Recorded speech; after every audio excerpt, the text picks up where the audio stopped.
Hello friends. आज इस video में हम एसएससी जेई में प्रीवियसली पूछे गए इलेक्ट्रोमैग्नेटिक थ्योरी सेक्शन से 25 इंपॉर्टेंट एमसीक्यूज को डिटेल में डिस्कस करेंगे और उसका सॉल्यूशंस देखेंगे। ये सारे जो क्वेश्चंस है और भी डिफरेंट एग्जाम्स जैसे कि स्टेट की गवर्नमेंट के एग्जाम्स और गेट ईएसी ये सब में भी बहुत इंपॉर्टेंट होता है। तो चलिए वीडियो को शुरू करते हैं।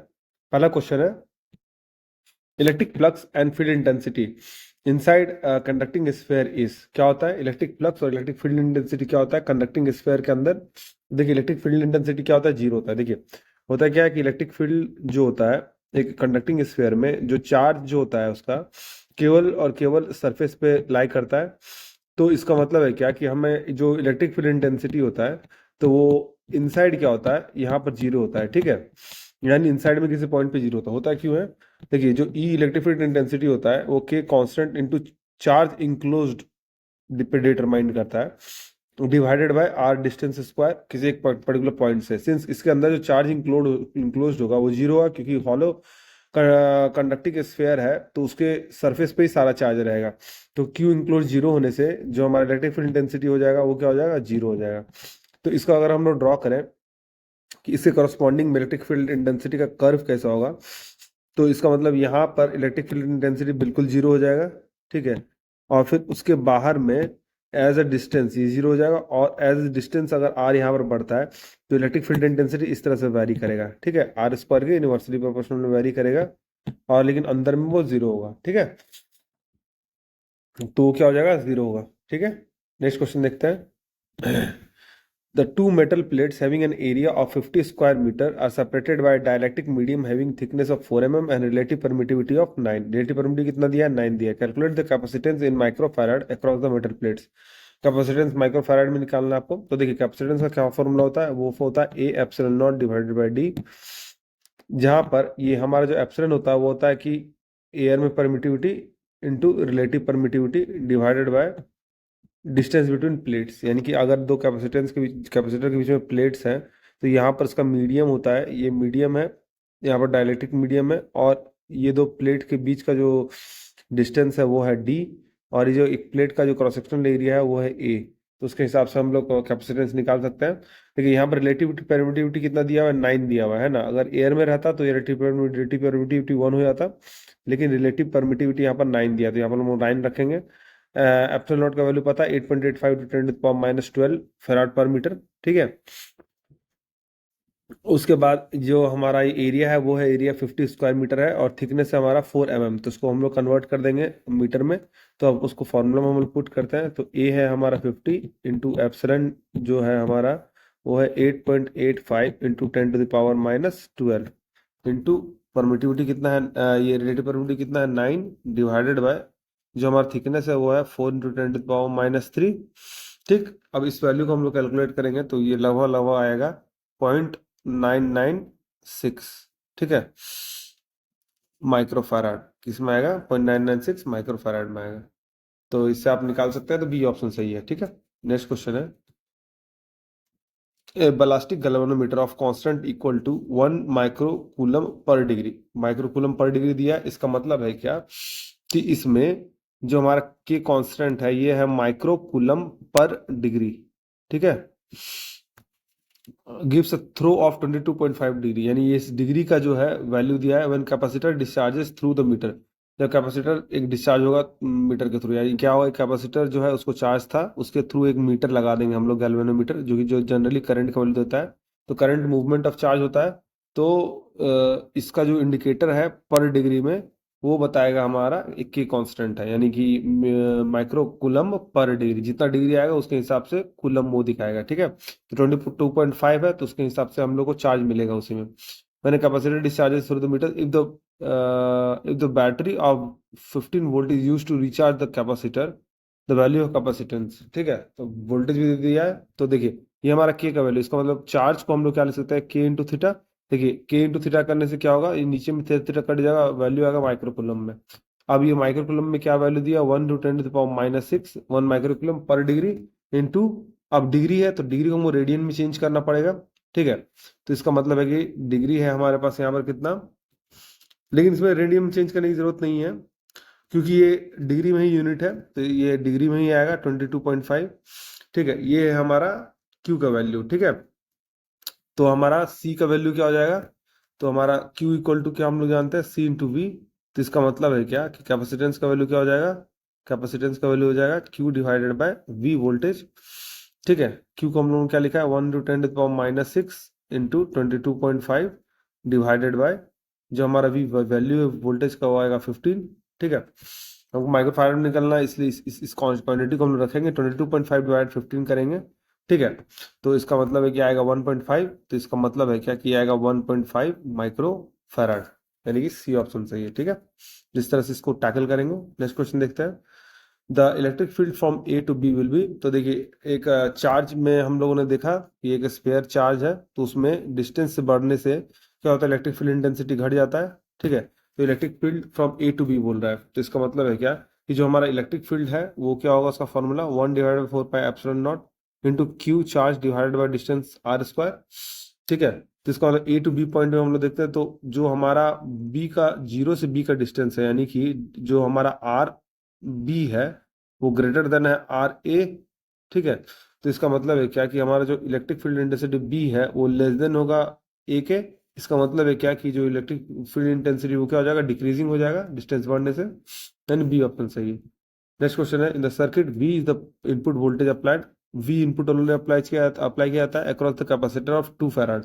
2 फैराड कैपेसिटर, उसके अक्रॉस हम लोग वी वोल्टेज अप्लाई करते हैं। Current through the capacitor is, capacitor के थ्रू करंट कितना होगा, तो देखिए सबसे पहले एक कैपेसिटर में फॉर्मूला होता है, वो होता है I is equal to C D V by D T. ठीक है, यानी rate of change of voltage. तो अब हम इसमें डिफरेंट डिफरेंट टाइम पीरियड में देखते हैं और प्लॉट करते हैं। सबसे पहले इस कर्व में 0 to 1 सेकेंड के बीच में हम लोग देखते हैं, यानी कि फ्रॉम टाइम 0 से लेकर टाइम 1 सेकेंड के लिए जो हमारा आई का वैल्यू है वो क्या हो जाएगा, सी हमारे कितना है 2 farad into dV by D t, यानी कि V2 माइनस V1, यानी कि V2 यहाँ पर 1 सेकेंड पे कितना था, 10 था, यानी 10 माइनस V1 कितना है, V1 है 0, 0 डीवी यही हुआ change of voltage divided by time कितना है 1 सेकेंड माइनस 0, यानी कि 2 × 10, यानी कि ये आएगा 20। तो यानी ये क्या आ गया, प्लस में 20। ठीक है, तो करंट का वैल्यू प्लस में 20 आया। ठीक, अच्छा अब हम लोग देखते हैं टाइम पीरियड।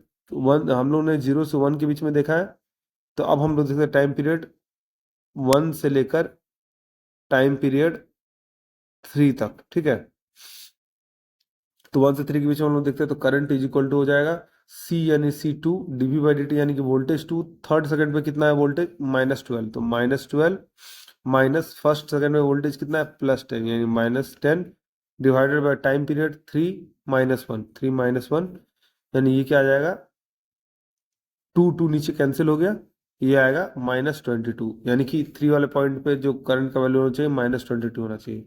तो देखिए कर्व 1 तो सेटिस्फाई नहीं कर रहा है, -22 तो नहीं है, कर्व 2 में 20 तो है प्लस में, लेकिन ये माइनस में 20 ये भी सेटिस्फाई नहीं कर रहा है। तो इसका मतलब इसमें क्या क्या सेटिस्फाई कर रहा है, इसमें सेटिस्फाई सी भी नहीं कर रहा है और सेटिस्फाई कर रहा है डी, इसका मतलब इसमें डी ऑप्शन सही हो जाएगा। ठीक है, तो हमेशा इस तरह से याद रखिएगा कि जहां पर भी इस तरह का वी वैल्यू दिया हुआ है तो C D V by D t से हम लोग rate of change of V निकालेंगे, उससे हम लोग कर्व को प्लॉट करेंगे। ठीक है, 1 सेकेंड में वो डायरेक्ट चेंज होता है 20 से -22 के बीच में, तो ये हमारा कर्व, और स्टार्टिंग में वो रहता है 20 तक, 0 to 1 तक वो 20 एज ए कॉन्स्टेंट रहेगा। ठीक है,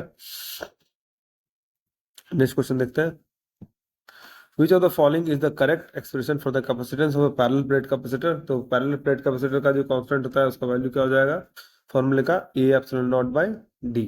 ठीक है, ये फॉर्मूला होता है जहां पर एप्सिलॉन परमिटिविटी होता है, A area of the parallel plate रहता है, और डी डिस्टेंस है यानी कैपेसिटर है। तो ये जो कैपेसिटर का एरिया अगर आप ऐसे देखें 3D में, तो ये area of the cross section capacitor का है, दोनों के बीच का डिस्टेंस डी है, और इसका जो जो बीच में मटेरियल है वो डाइलेक्ट्रिक मीडियम है, उसका परमिटिविटी एप्सिलॉन है, तो उसके बीच में कैपेसिटेंस हम लोग इस तरह से निकाल सकते हैं। ठीक है, नेक्स्ट क्वेश्चन देखते हैं, a cable has an insulation of relative permittivity 2. If the insulation is replaced by one of the relative permittivity 4, the capacitance of the cable will become.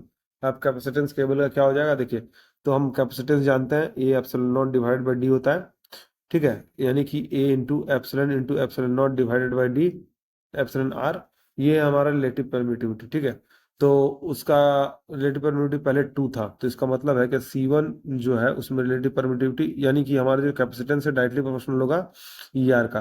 तो इसका मतलब है क्या कि C2/C1 इज इक्वल टू क्या हो जाएगा, ER2 डिवाइडेड बाई ER1। इसका मतलब ER2 अभी क्या है 4 हो गया है, और पहले कितना था ER2 2, यानी पहला मीडियम था 2 जिसको हमने चेंज कर दिया, उसका परमिटिविटी है 4। इन दोनों को हम कैंसिल आउट करें तो वैल्यू आएगा 2, यानी कि हमारा जो कैपेसिटेंस C2 का जो वैल्यू है वो हो जाएगा 2C1, यानी कि वो डबल हो जाएगा। ठीक है, तो इसका मतलब सी ऑप्शन सही होगा। ठीक है, नेक्स्ट क्वेश्चन है, 4 options have been given out of which 3 are alike in the same manner and 1 is different. Select the odd one. इसमें से odd one क्या है, तो देखिए electromagnetic force, electrical potential, potential difference और इलेक्ट्रिकल फ्लक्स। तो इन चारों में इलेक्ट्रिकल फ्लक्स ऑड है। क्यों ऑड है, देखिए क्या है, तीनों जो है उसमें क्या करता है, सेम वर्क करता है, यानी electric motive force, electric potential और पोटेंशियल डिफरेंस तीनों सेम वर्क करते हैं, जिससे कि एक सर्किट में करंट फ्लो करता है। यानी कि इलेक्ट्रोमैग्नेटिक फोर्स जो है ईएमएफ, अब हम लोग किसी मान लीजिए कोई सर्किट है या आर सर्किट है, ठीक है, या कोई भी एक सिंपल सर्किट है, उसमें हम लोग अगर ईएमएफ अप्लाई करता है तो वो फोर्स करता है कि इस जो रेजिस्टेंस है या पर्टिकुलर एलिमेंट उसके क्रॉस करंट फ्लो करे। सिमिलरली इलेक्ट्रिकल पोटेंशियल भी अगर हम लोग अप्लाई करते हैं तो वो भी इसके क्रॉस करंट फ्लो करवाता है, पोटेंशियल डिफरेंस भी इसके क्रॉस करंट फ्लो करवाता है। लेकिन इलेक्ट्रिक फ्लक्स करंट फ्लो करवाता नहीं है। इलेक्ट्रिक फ्लक्स एक तरह का, अगर हम मैग्नेटिक सर्किट देखें तो उसमें एक तरह से करंट का एनालॉगस है, तो वो एक इफेक्ट है, बाकी सारे काउज है।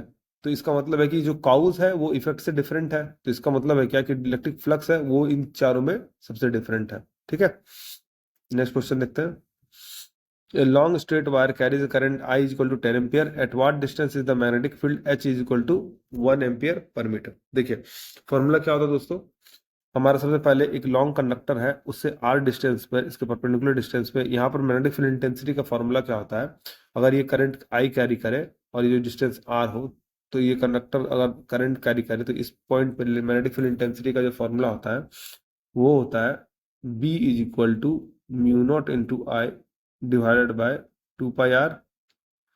अब ये इसको हम लिख सकते हैं mu naught into H is equal to mu naught into I divided by 2 pi r। इसमें से म्यू नॉट कैंसिल हो गया, इसका मतलब एच इज इक्वल टू क्या आएगा, एच इज इक्वल टू आएगा आई डिवाइडेड बाय 2 पाई r। ठीक है, इसमें एच का वैल्यू कितना दिया 1 is equal to I, current कितना है 10 is equal to 2 pi into r, वही डिस्टेंस है। ठीक है जिसका मतलब है कि r इज इक्वल टू क्या आएगा 10 डिवाइडेड बाय 2 पाई। तो इसमें क्या आंसर सही हो जाएगा, बी ऑप्शन सही हो जाएगा। ठीक है, नेक्स्ट क्वेश्चन देखते हैं, determine the capacitance of a parallel plate capacitor placed in air if the area of the parallel plate capacitor is 2 meter square, area दे दिया है parallel plate capacitor का 2 meter square and the distance between plates is 0.02। तो इसका मतलब है, तो capacitance का क्या वैल्यू होता है, वो होता है A epsilon naught into epsilon r divided by D.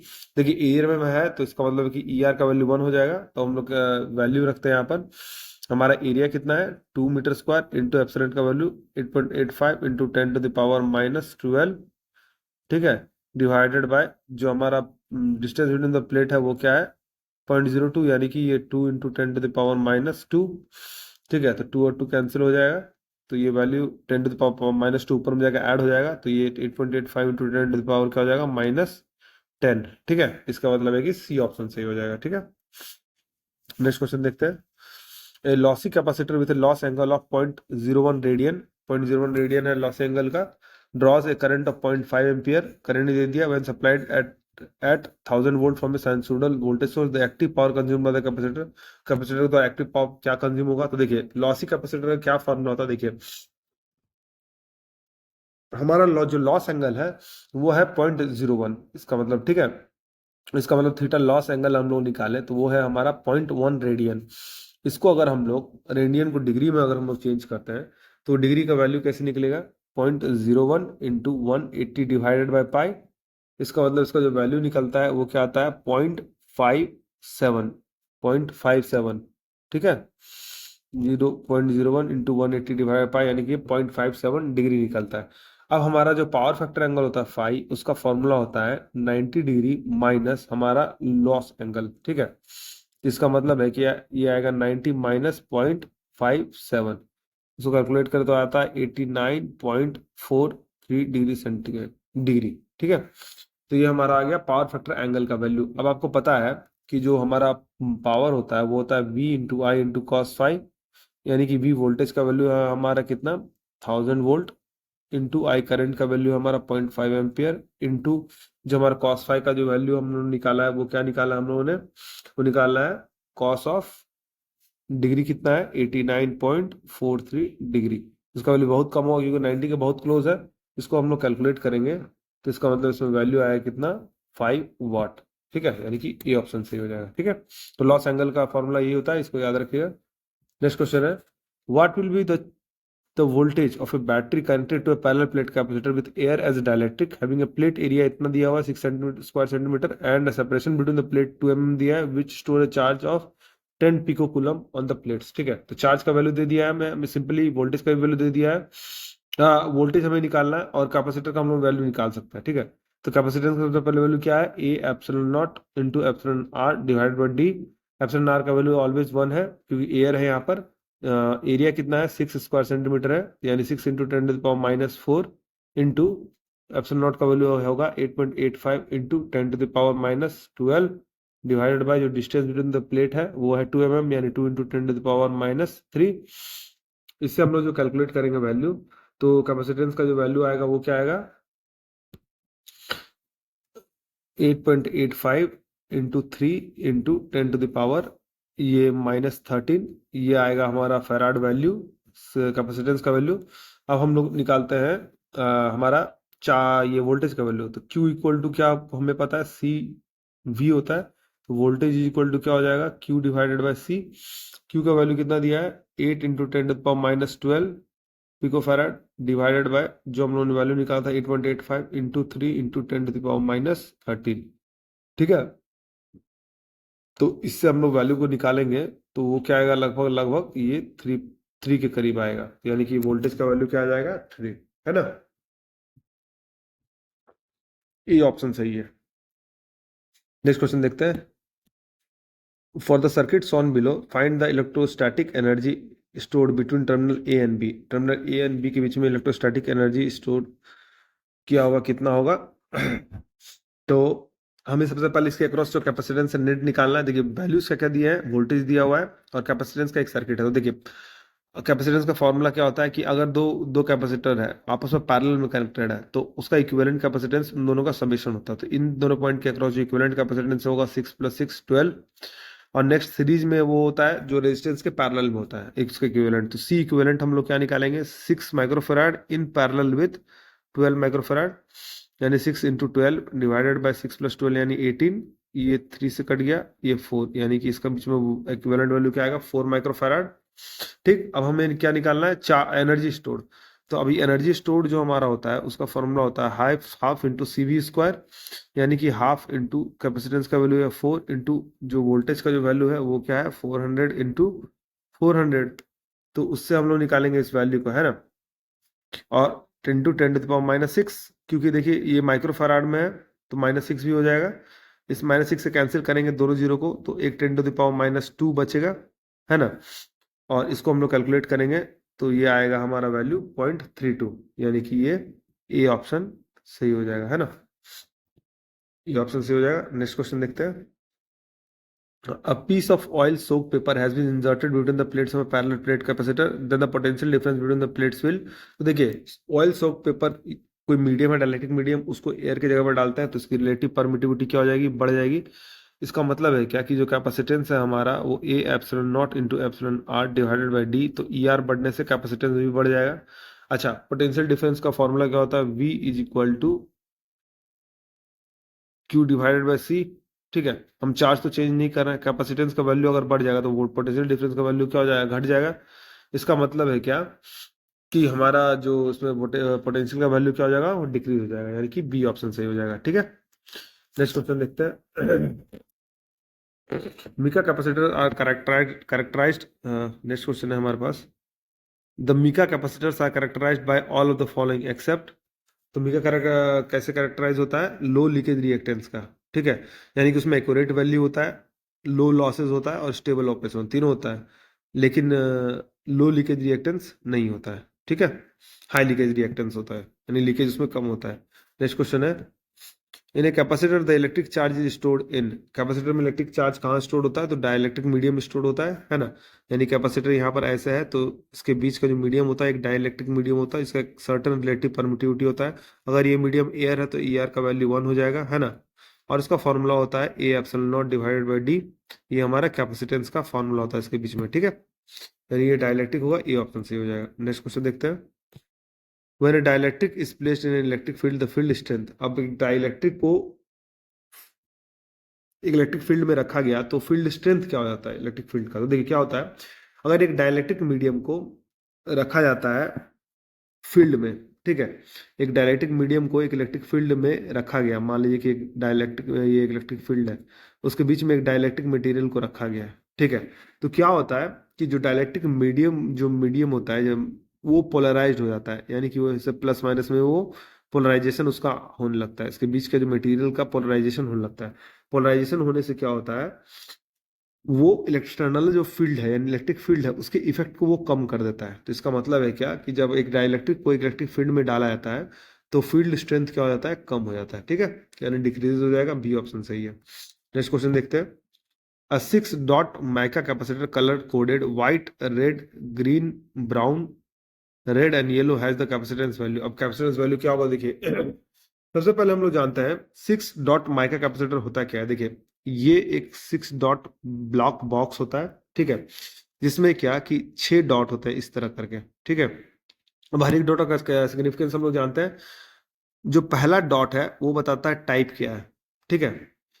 दूसरा जो डॉट है वो फर्स्ट डिजिट बताता है कैपेसिटेंस वैल्यू का, दूसरा डॉट है वो सेकंड डिजिट बताता है। जो हमारा चौथा डॉट है, तो पहला दूसरा तीसरा डॉट होगा, चौथा जो डॉट है वो हमें बताता है कि मल्टीप्लायर का वैल्यू क्या है, कलर के अकॉर्डिंग चेंज होता है वो। उसके बाद आता है हमारा टॉलरेंस, जो पांचवा डॉट है क्या बताता है, टॉलरेंस का बैंड कितना है। और जो छठा डॉट है वो हमें बताता है कि कैरेक्टरिस्टिक्स क्या है, ठीक है। तो देखिए पहले डॉट में, अगर पहला जो डॉट हम फर्स्ट डॉट लेते हैं, यानी ये वाला डॉट लेते हैं, तो फर्स्ट डॉट जो हम लोग लेते हैं वो बताता है टाइप क्या है। तो अगर वो वाइट है तो वो ई आई ए टाइप है, दो टाइप होता है, एक ई आई ए टाइप है। और अगर वो ब्लैक है तो इसका मतलब है क्या कि वो एम आई एल टाइप है, ठीक है। दो टाइप है अलग, ई आई ए टाइप है और एम आई एल टाइप है, ठीक है। पहला डॉट ही हो गया। उसके बाद हम लोग इसी में लेते हैं, पहला डॉट तो क्लियर हो गया, टाइप है, दूसरा डॉट, तीसरा डॉट, चौथा पांचवा छठा। तो दूसरा और जो तीसरा डॉट है वो डिजिट वैल्यू लेता है, ठीक है। तो हम देखते हैं इसमें पहला तो व्हाइट था तो ये ई आई ए टाइप हो गया। उसके बाद दूसरा कलर है रेड, तो अब जो रेड कलर है उसका जो वैल्यू होता है दूसरे डॉट में, जो रेड कलर है उसका वैल्यू होगा 2। तीसरे डॉट में जो ग्रीन कलर है उसका वैल्यू होगा 5, ठीक है। तीसरा डॉट ग्रीन है, उसका वैल्यू क्या होगा 5, जैसे हम लोग तो बताया। तो इसका मतलब 2 और 5 मिलके क्या हो गया 25, ठीक। एक वैल्यू आ गया 25, क्योंकि दोनों को आपस में जोड़ेंगे नहीं, साइड बाय साइड रखेंगे और जो वैल्यू आएगा वही वैल्यू होगा हमारा, ठीक है। अच्छा फोर्थ डॉट जो है हमारा, उसके बाद हम लोग क्या डिस्कस किया, मल्टीप्लायर। तो फोर्थ है हमारा ब्राउन, तो ब्राउन के लिए जो मल्टीप्लायर होता है वो होता है 10, क्या होता है 10। तो अब हम इसको क्या करेंगे, 10 से मल्टीप्लाई करेंगे तो ये वैल्यू आ गया, ठीक। फिफ्थ डॉट जो है हमारा वो है हमारा टॉलरेंस बैंड, ठीक है। तो रेड के लिए जो टॉलरेंस बैंड है, ये जो हमारा रेड दिया है उसके लिए टॉलरेंस बैंड क्या होगा, +-2%। तो इसका मतलब ये क्या हो जाएगा, +-2% बैंड, ठीक है। और येलो क्या बताता है, इसका कैरेक्टरिस्टिक्स, इसका कैरेक्टरिस्टिक्स कैसा है, ये जो पर्टिकुलर कैपेसिटर उसका कैरेक्टरिस्टिक्स कैसा है, तो उसको हम लोग वैल्यू में नहीं लेंगे। ये आ गया हमारा पिको फैराड में, ठीक है। तो ये है हमारा बैंड, यानी कि ये आ गया हमारा 25 × 10⁻²50 +-2% पिको फैराड, ये वैल्यू है। तो इससे जो नियरेस्ट वैल्यू है वो क्या है, 250% है। यानी कि ये 2% जो है हमारा एक्यूरेसी बताता है कि इसका एक्यूरेसी क्या है, +-2% होने से भी ये इसका एक्यूरेसी सही हम लोग कंसिडर करेंगे, ठीक है। तो ये 2 पिको फैराड, सी ऑप्शन सही है, ठीक है। नेक्स्ट क्वेश्चन देखते हैं। A charge exist on a conductor, the best way to remove this charge is to. एक चार्ज कंडक्टर में है तो उसको रिमूव करने के लिए क्या करेंगे, तो सबसे पहले इसको हम लोग ग्राउंडेड कर देंगे। कि मान लीजिए कि कंडक्टर है उसमें अगर चार्ज है पहले से, उसको अगर हम लोग ग्राउंडेड कर दें, जैसे कि हम इलेक्ट्रिकल इंस्टॉलेशन में देखते हैं, ग्राउंडेड कर दे तो उसमें उसके ऊपर जो चार्ज है वो ग्राउंडेड हो जाएगा, ठीक है। सिमिलरली अगर हम लोग इंडस्ट्री में मोटर्स को देखते हैं तो मोटर के दोनों साइड पे इस तरह से अर्थिंग का प्लेट रहता है, ठीक है, बेस के साथ, ठीक है, अर्थिंग का प्लेट रहता है। तो क्या होता है कि इस पे अगर कुछ अनवांटेड चार्ज आया भी इसके बॉडी पे तो वो डायरेक्टली ग्राउंडेड हो जाएगा, ठीक है। तो इस तरह से हम लोग ग्राउंड करेंगे कंडक्टर को, जिससे कि चार्ज को रिमूव कर सकते हैं बॉडी से। नेक्स्ट क्वेश्चन देखते हैं। When the plate area of a parallel plate capacity is increased, keeping the capacitor voltage constant, the force between the plate। तो देखिए हमारा जो कैपेसिटेंस का फॉर्मूला होता है वो होता है A epsilon naught into epsilon r divided by d. तो जो कैपेसिटेंस है डायरेक्टली प्रोपोर्शनल होगा एरिया के। अगर एरिया बढ़ गया तो इसका मतलब कैपेसिटेंस का वैल्यू बढ़ जाएगा। ठीक, अब हम लोग क्या कर रहे हैं, इसमें वोल्टेज को कांस्टेंट रख रहे हैं। ठीक है, तो कैपेसिटेंस बढ़ गया तो Q इज इक्वल टू क्या, C इज इक्वल टू क्या होगा, Q डिवाइडेड बाई V। अब कैपेसिटेंस का वैल्यू बढ़ गया एरिया बढ़ने से, तो चार्ज भी बढ़ जाएगा क्योंकि वोल्टेज को तो हम लोग कांस्टेंट रखा है।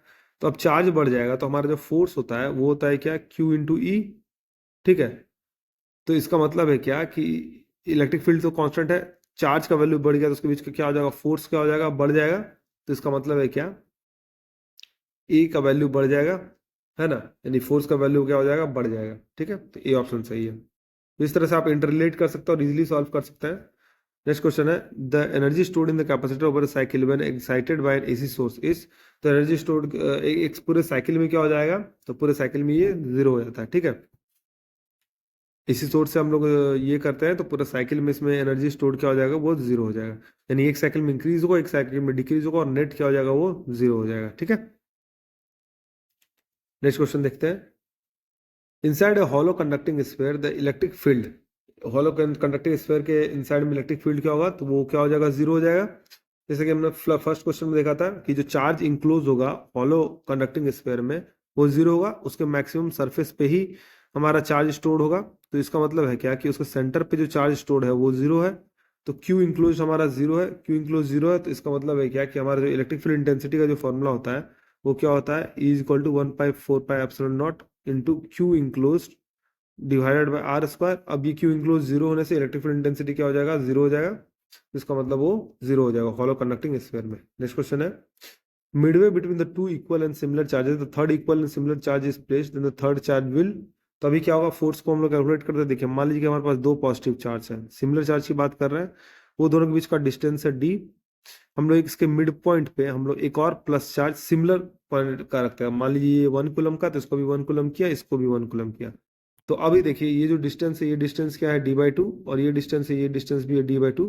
अब इस चार्ज के द्वारा जो पर्टिकुलर चार्ज जो मिड पॉइंट रखा गया है उस पर कितना फोर्स लगेगा, तो force is equal to 1/4 pi epsilon naught into charge क्या है 1 × 1 डिवाइडेड बाय ये जो डिस्टेंस क्या है d/2 का होल स्क्वायर। ठीक है, तो इसका मतलब ये है क्या, ये हो जाएगा 1/4 pi epsilon not 4 divided by D square. ये जो चार्ज है इस पे फोर्स किधर लगाएगा, इस डायरेक्शन में लगाएगा, किधर लगाएगा, इस डायरेक्शन में। ठीक है, अब इस चार्ज जो है इस चार्ज पे फोर्स लगाएगा वो इस डायरेक्शन में लगाएगा, उसका वैल्यू क्या आएगा, उसका वैल्यू आएगा 1/4 पाई एप्सिलॉन नॉट इंटू दोनों चार्ज का जो वैल्यू है 1 × 1 divided by D square divided by 4, यानी ऊपर में जाके 4 आएगा।